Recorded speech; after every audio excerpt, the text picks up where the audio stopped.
আজকে আমরা দেখব কোড ব্লকসে কিভাবে ডিবাগ করা যায়। তো ডিবাগ করার জন্য প্রথমে আমরা ডিবাগ শুরু করার আগে প্রথমে ভিউ থেকে টুলবারসে যাব।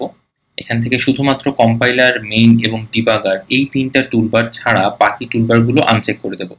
কারণ এই তিনটা টুলবার ছাড়া বাকি টুলবারগুলো আমরা তেমন ইউজ করব না। এই তিনটা টুলবারই আমাদের প্রয়োজন হবে। এরপরে আমরা একটা সিম্পল কোড লিখব, যে কোডটা আমরা ডিবাগ করে দেখব যে সেটা ঠিকভাবে কাজ করছে কিনা। আমরা একটা সিম্পল প্রোগ্রাম লিখি। ফর এক্সাম্পল একটা ভেরিয়েবল নিলাম x = 2। তারপরে আমরা একটা ফর লুপ রান করব।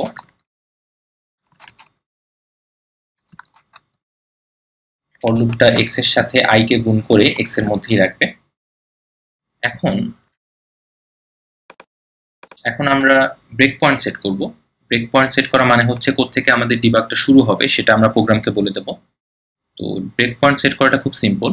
যে লাইন থেকে আমরা শুরু করতে চাই সেই লাইন নাম্বারের পাশে একটা সিম্পল ক্লিক করলেই হবে, ব্রেক পয়েন্টটা সেট হয়ে যাবে। ব্রেক পয়েন্টটা সেট হয়ে যাবার পরে আমরা ডিবাগ করা শুরু করব। ডিবাগ করা শুরু করার জন্য ডিবাগ মেনু থেকে স্টার্ট অর কন্টিনিউ এটা প্রেস করে ডিবাগ করা শুরু করতে হবে। তো এটা একটা শর্টকাট কি আছে F8 প্রেস করে কাজটা শুরু করা যায়। আমি F8 প্রেস করলাম। F8 প্রেস করার সঙ্গে সঙ্গে আমাদের ডিবাগটা শুরু হয়ে গেল। ইয়েস বাটনে প্রেস করলাম। এখানে একটা হলুদ রঙের মার্কার আছে। এই মার্কারটা আসলে বোঝাচ্ছে আমাদের প্রোগ্রামের এক্সিকিউশন এখন কোন লাইনে আছে। মানে আমাদের প্রোগ্রাম এক্সিকিউশন এখন 9 নাম্বার লাইনে আছে। আমাদের 9 নাম্বার লাইনটা একটু পরে এক্সিকিউট হবে, এখন এক্সিকিউট হয় নাই। তো অলরেডি কিন্তু আমাদের এক্সটা ডিক্লেয়ার হয়ে গেছে। তো এক্স এর ভ্যালু কত সেটা দেখার জন্য আমাদেরকে ডিবাগ উইন্ডো নিয়ে আসতে হবে।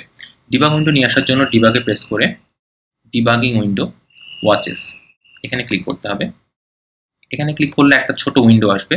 এই উইন্ডোটা আমরা নিচে এখানে সেট করে দিলাম।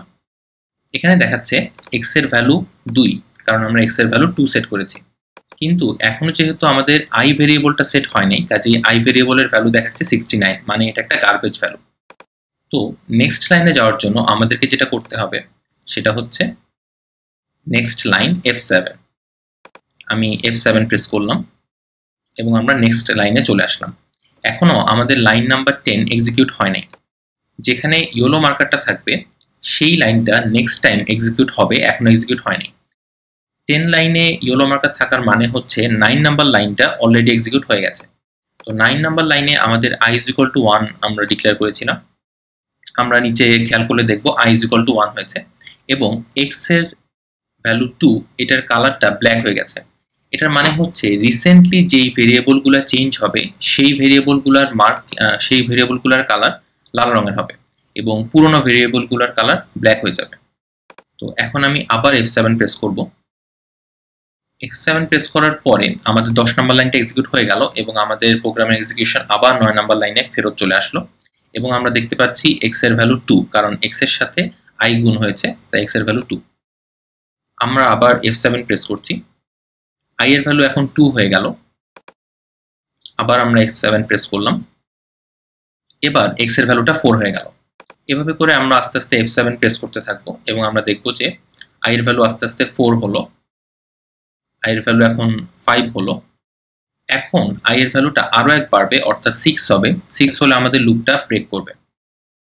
আমরা F7 আবার প্রেস করলাম এবং আমাদের প্রোগ্রাম এক্সিকিউশনটা 13 নাম্বার লাইনে চলে আসলো। অর্থাৎ আমরা দেখতে পাচ্ছি যে আমাদের ডিবাগ ঠিকভাবে কাজ করছে। এখন আমাদেরকে যে কাজটা করতে হবে, একটা ফাংশন আমরা লিখবো, খুব সিম্পল একটা ফাংশন। ফর এক্সাম্পল আমরা ফাংশনটা লিখতে পারি অ্যাড। এখানে দুটো ভেরিয়েবল নেবে, দুটো প্যারামিটার, এবং এই দুটো প্যারামিটার যোগ করা হবে। আমরা প্রথমে একটা কাজ করি, সামের ভ্যালু প্রথমে 0 রাখি।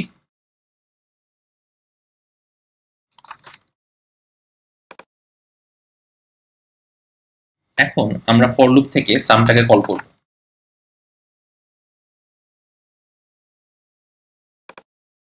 এরপর আমরা নতুনভাবে ডিবাগ শুরু করব, কিন্তু তার আগে আমাদেরকে প্রথম ডিবাগটা বন্ধ করতে হবে। প্রথম ডিবাগটা বন্ধ করার জন্য ডিবাগ থেকে স্টপ ডিবাগার অথবা শিফট F8 প্রেস করতে হবে। আমি স্টপ ডিবাগার ক্লিক করলাম এবং আমাদের ডিবাগারটা বন্ধ হয়ে গেল। এবার আমরা একইভাবে আবার 16 নাম্বার লাইন থেকেই ডিবাগ করাটা শুরু করব, কিন্তু এবার আমরা হচ্ছে সামের ভেতরে যেয়ে দেখব যে সামের ভিতরে কিভাবে যাওয়া যায়। অর্থাৎ আমি যেটা বোঝাতে চাচ্ছি, একটা ফাংশনের ভেতরে কিভাবে ডিবাগ করতে হয়। তো ফাংশনের ভেতরে আমরা একটা ডিবাগ পয়েন্ট সেট করে দিলাম 7 নম্বর লাইনে। ডিবাগ শুরু করার জন্য আমাদের একইভাবে আবার প্রথম থেকে স্টার্ট বা কন্টিনিউ প্রেস করতে হবে F8। আমি F8 প্রেস করলাম।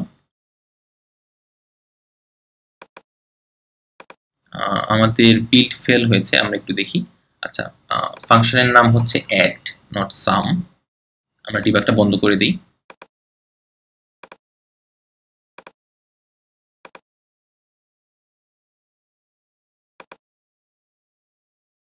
ওকে, এখানে একটা ওয়ার্নিং দেখাচ্ছে যে সাম যে ভেরিয়েবলটা, এই ভেরিয়েবলটা আসলে কোথাও ইউজ করা হয়নি। তো আমরা একটা কাজ করতে পারি, এটা রিটার্ন করে দিতে পারি। রিটার্ন করে এটা আমরা এক্স এর মধ্যেই রাখলাম। আরেকবার বিল করে দেখি। সেমিকোলন ছিল না। ওকে, এবার আমাদের প্রোগ্রাম ঠিকভাবে বিল্ড হচ্ছে। তো আমরা আবার ডিবাগ করা শুরু করি। F8 দিয়ে আমরা ডিবাগ করা শুরু করব। F8 দিয়ে আমরা ডিবাগ করা শুরু করলাম। এখন আমরা F7 দিব নেক্সট স্টেপে যাওয়ার জন্য। নেক্সট স্টেপে যাওয়ার পর আমরা দেখছি I এর ভ্যালু 1 এবং X এর ভ্যালু 2।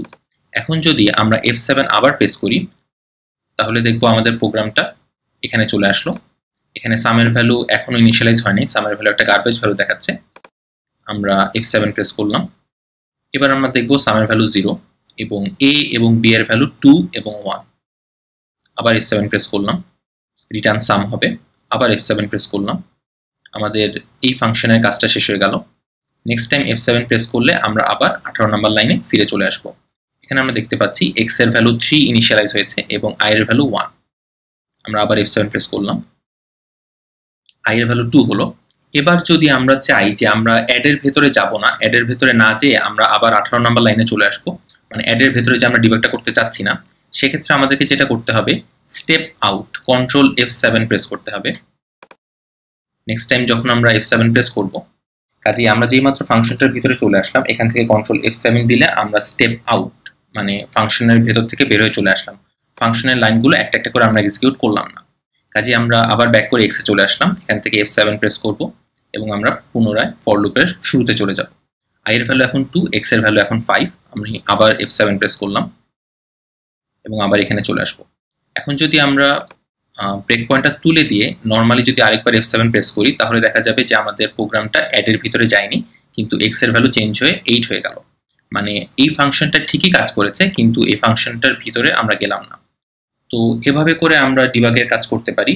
ডিবাগ যখন আমাদের শেষ হয়ে যাবে আমরা ডিবাগ থেকে স্টপ ডিবাগার দেব এবং ডিবাগ বন্ধ হয়ে যাবে। ওকে, ডিবাগ কোনো একটা কারণে যদি ডিবাগ শুরু না হয় তাহলে দেখা যাচ্ছে এটা অনেক রকমের প্রবলেম হতে পারে। ফর এক্সাম্পল, আমি বেশ কিছু ক্ষেত্রে দেখেছি কোনো কম্পিউটারে যদি অ্যাভাস্ট বা ক্যাসপারস্কাই এই দুটো অ্যান্টিভাইরাস সফটওয়্যার যদি অ্যাক্টিভেট থাকে তাহলে অনেক সময় কোড ব্লকসের যে ডিবাগার, সেই ডিবাগারকে সে রান হতে দেয় না। তো আপনারা যদি কেউ কোড ব্লকসে ডিবাগ করতে চান এবং আপনাদের কম্পিউটারে যদি অ্যাভাস্ট বা ক্যাসপারস্কাই থাকে, সেক্ষেত্রে আপনারা অ্যাভাস্ট বা ক্যাসপারস্কাইটা কিছুক্ষণের জন্য ডিসেবল করতে পারেন। সবশেষে আমরা আরেকটা ডিবাগের টেকনিক দেখব, সেটা হচ্ছে কিভাবে ইনপুট নিয়ে কাজ করতে হয়। ফর এক্সাম্পল, আমি এখানে এক্সটা ডিক্লেয়ার করলাম, এরপরে আমি একটা ইনপুট নিব, পরে এক্স এর ভ্যালুটা আমি ইনিশিয়ালাইজ না করে দিয়ে ইনপুট নিয়ে আমি কাজটা করব। যদি এরকম হয়, তারপরে যদি আমি আবার F8 প্রেস করে ডিবাগ করাটা শুরু করি, আমি দেখব ডিবাগের শুরুতেই কনসোল উইন্ডোটা আমার সামনে চলে আসবে। এখানে আমি এক্স এর ভ্যালু দেব। ফর এক্সাম্পল, আমি এক্স এর ভ্যালু দিলাম 10, এন্টার দেব। এন্টার দেওয়ার পরে আমি আমার কোডের এডিটর উইন্ডোতে চলে যাব। এডিটর উইন্ডোতে যেয়ে দেখব যে আমাদের এক্স এর ভ্যালু 10 হিসেবে অ্যাসাইন হয়েছে এবং I এর ভ্যালু এখনো ডিক্লেয়ার করা হয়নি, কাজেই I এর ভ্যালু একটা গার্বেজ ভ্যালু দেখাচ্ছে। এবার আমি আবার F7 প্রেস করব, I এর ভ্যালু এখন আবার 1 হয়ে গেল। তো এখানে আমরা দেখলাম কিভাবে ইনপুটের মাধ্যমে ডিবাগ করা যায়। আজকে তাহলে এ পর্যন্তই।